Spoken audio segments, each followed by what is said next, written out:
Indonesia berencana untuk mempelajari penerapan aturan publisher right dari Australia. Hal itu diungkapkan Direktur Jenderal Informasi dan Komunikasi Publik Kementerian Komunikasi dan Informatika, Usman Kansong.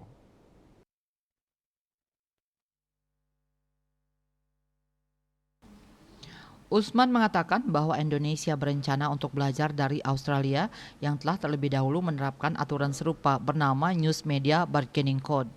Dikutip kantor berita Antara, Usman mengaku hal ini baru sebatas rencana, namun pihaknya sudah berkomunikasi dengan Australia yang mengundang Indonesia untuk belajar bagaimana menerapkan publisher right. Australia telah memiliki regulasi News Media Bargaining Code yang secara umum mengatur pembayaran dari platform digital kepada penerbit berita.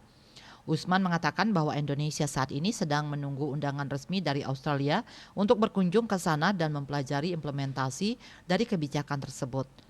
Mereka akan berkoordinasi dengan Kementerian Luar Negeri baru nanti kemudian diatur waktunya kapan berkunjung ke Australia untuk mempelajari penerapan publisher right. Usman menyebut bahwa Australia sangat menyambut kehadiran Indonesia mengingat Indonesia merupakan negara pertama di Asia yang mengatur platform digital global. Publisher right merupakan sebutan terhadap Perpres nomor 32 tahun 2024 tentang tanggung jawab perusahaan platform digital untuk mendukung jurnalisme berkualitas yang dikenal dengan Perpres.